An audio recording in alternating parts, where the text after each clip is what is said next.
Hello അസ്സലാമു അലൈക്കും welcome back. ഇന്ന് ഞാൻ വന്നിട്ടുള്ളത് നല്ലൊരു അടിപൊളി സ്നാക്സിൻ്റെ റെസിപ്പി ആയിട്ടാണ്. ബങ്കി എന്നാണ് കേട്ടോ സ്നാക്സിൻ്റെ പേര്. ഇപ്പം ഞാനിത് ചിക്കൻ വെച്ചിട്ടാണ് ചെയ്യുന്നത്. നിങ്ങൾക്കിത് ബീഫ് വെച്ചിട്ടും ഇതുപോലെ തന്നെ ചെയ്യാവുന്നതാണ്. അപ്പോൾ ഇതെങ്ങനെയാണ് ഉണ്ടാക്കുന്നതെന്ന് നോക്കാം. അതിന് മുന്നേ എൻ്റെ ചാനൽ നിങ്ങൾ ആദ്യമായി കാണുന്നവരാണെങ്കിൽ നിങ്ങൾക്ക് എൻ്റെ ചാനൽ ഇഷ്ടമാകുന്നുണ്ടെങ്കിൽ പ്ലീസ് ഒന്ന് സബ്സ്ക്രൈബ് ചെയ്ത് സപ്പോർട്ടും കൂടി ചെയ്യണേ. കൂടെ തന്നെ ആ ലൈക്ക് ബട്ടണും കൂടി ഒന്ന് ക്ലിക്ക് ചെയ്യണേ. അപ്പോൾ അതിനായിട്ട് ഞാനിതാ ഒരു 1.5 കപ്പ് മൈദ എടുത്തിന്. അപ്പോൾ നിങ്ങൾ എത്ര ക്വാണ്ടിറ്റിയിലാണോ ആക്കുന്നത് അതിനനുസരിച്ചിട്ട് മൈദ എടുത്താൽ മതി. പിന്നെ ഇതിലേക്ക് വേണ്ടുന്നതൊരു 3 ടീസ്പൂണ് ഗീ ആണ്. ഗീ ഇല്ലാച്ചാൽ ഓയിൽ ഒഴിച്ചാലും മതി. പക്ഷേ ഗീ ആക്കിയിട്ട് കുഴച്ചാലാണ് കുറച്ചുകൂടി ടേസ്റ്റ് വരുന്നത്. പിന്നെ ആവശ്യത്തിനുള്ള ഉപ്പും കൂടി ഇട്ടിട്ട് നല്ലോണം ഒന്ന് കുഴച്ചിട്ടെടുക്കലാണ്. അപ്പോൾ മാവ് നല്ല സോഫ്റ്റാക്കി കുഴച്ചെടുത്തിന്. ഇനിയിപ്പോൾ ഇതിലേക്ക് ഒരു 2 വലിയ ഉള്ളി ഞാൻ എടുത്തിന്. പിന്നെ കൂടെ തന്നെ പച്ചമുളക് ഇഞ്ചി വെളുത്തുള്ളി പേസ്റ്റും കൂടി ഇട്ട് കൊടുക്കുന്നുണ്ട്. പിന്നെ ആവശ്യത്തിനുള്ള ഉപ്പും കൂടി ഇട്ടിട്ട് ഉള്ളി ഒന്ന് നല്ലോണം ഒന്ന് വാട്ടിയെടുക്കലാണ്. പിന്നെ ഇതിലേക്ക് മസാല പൗഡറുകളായിട്ട് ഞാനിപ്പോൾ മുളക് പൊടി, മഞ്ഞൾപ്പൊടി, ഗരം മസാല ഇപ്പോൾ 3 മാത്രമേ ചേർക്കുന്നുള്ളൂ. ഇനിയിപ്പോൾ ഇതിലേക്ക് നമ്മൾ ഫ്രൈ ചെയ്ത് വെച്ചിട്ടുള്ള ചിക്കൻ ഒന്ന് ഇട്ട് കൊടുക്കുന്നുണ്ട് പൊടിച്ചിട്ട്. പിന്നെ ഇതിലേക്ക് കൂടെ തന്നെ കുറച്ച് മല്ലിച്ചപ്പും കൂടി ഇട്ട് കൊടുത്തിട്ട് നമ്മൾ മസാല ഒന്ന് നല്ലോണം ഒന്ന് വാട്ടിയിട്ട് മാറ്റി വെക്കാം.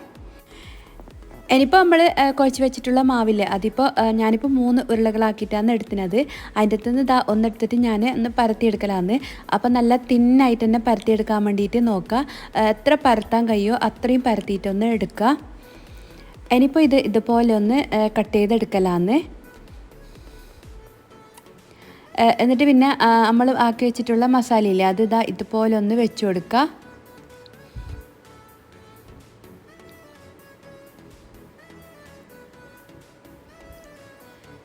ഇനിയിപ്പോൾ നമുക്ക് വീഡിയോയിൽ കാണുന്ന പോലെ ഒന്ന് റോൾ ചെയ്തെടുക്കലാന്ന്. അപ്പോൾ ഇനിയിപ്പോൾ നിങ്ങൾക്ക് ഒട്ടുന്നില്ല വെച്ചാൽ മീനിൻ്റെ മുകളിൽ കുറച്ച് ഓയിലും കൂടി സ്പ്രെഡ് ചെയ്ത് കൊടുക്കുക. ഞാനിപ്പോൾ ഒന്നും ഇല്ലാതെയാണ് ഒന്ന് ഉരുട്ടി എടുക്കുന്നത്. അപ്പോൾ മൊത്തത്തിൽ നമുക്ക് ഇതുപോലെ ഒന്ന് റോൾ ചെയ്തിട്ടെടുക്കുക. അപ്പോൾ ഇത് പൊരിച്ച് വരുമ്പോൾ നല്ലൊരു മൊഞ്ചാന്ന് കേട്ടോ കാണാൻ. അപ്പോൾ മൊത്തത്തിൽ ഞാനിതുപോലെ ഒന്ന് റോൾ ചെയ്തെടുക്കട്ടെ.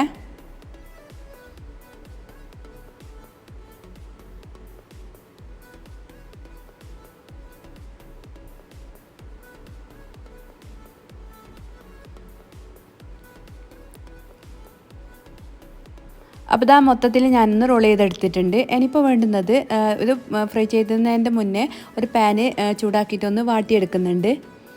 അപ്പോൾ ഓയിലൊന്നും ഒഴിക്കണ്ട, തിരിച്ചും മറിച്ചു വിട്ടിട്ടൊന്ന് വാട്ടിയിട്ടെടുക്കാം. നമുക്ക് ഒരു സൈഡ് വാടി വരുമ്പോൾ മറ്റേ സൈഡും കൂടി നമുക്ക് വാട്ടിയിട്ടെടുക്കാം.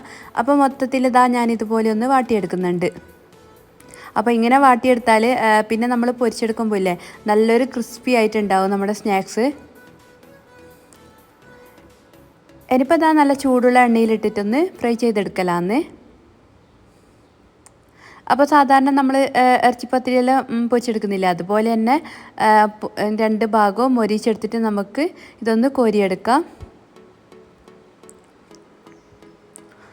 അപ്പോൾ മീഡിയം ഫ്ലെയിമിലിട്ടിട്ട് ഫ്രൈ ചെയ്യാൻ വേണ്ടിയിട്ട് നോക്കണം.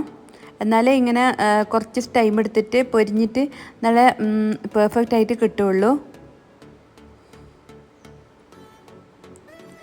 അപ്പോൾ ഈ കളറാകുമ്പോൾ നമുക്ക് എണ്ണയിൽ നിന്ന് കോരി മാറ്റാം. അപ്പോൾ മൊത്തത്തിൽ ഞാൻ ഇതുപോലെ ഒന്ന് ചുട്ടെടുക്കട്ടെ. ഞാനിതാ മൊത്തം ഒന്ന് ചുട്ടെടുത്തിട്ടുണ്ട്. കാണാൻ നല്ല മൊഞ്ചാന്ന്, നല്ല ക്രിസ്പിയാന്ന് കേട്ടോ. അപ്പോൾ ഇങ്ങനെ ഒരു സ്നാക്സ് നിങ്ങൾ ഉണ്ടാക്കി നോക്കിയിട്ടില്ലെങ്കിൽ മസ്റ്റ് ആയിട്ടൊന്ന് ട്രൈ ചെയ്ത് നോക്കുക. ട്രൈ ചെയ്ത് നോക്കിയാൽ മാത്രം പോരാ, നിങ്ങളുടെ ഫീഡ്ബാക്കും കൂടി അറിയിക്കുക. അപ്പോൾ ഇന്നത്തെ വീഡിയോ ഇത്രയേ ഉള്ളൂ. വീഡിയോ എനിക്ക് ഇഷ്ടമായെന്ന് വിചാരിക്കുന്നു. വീണ്ടും നല്ലൊരു വീഡിയോ ആയിട്ട് വരുന്നത് വരെ ബൈ.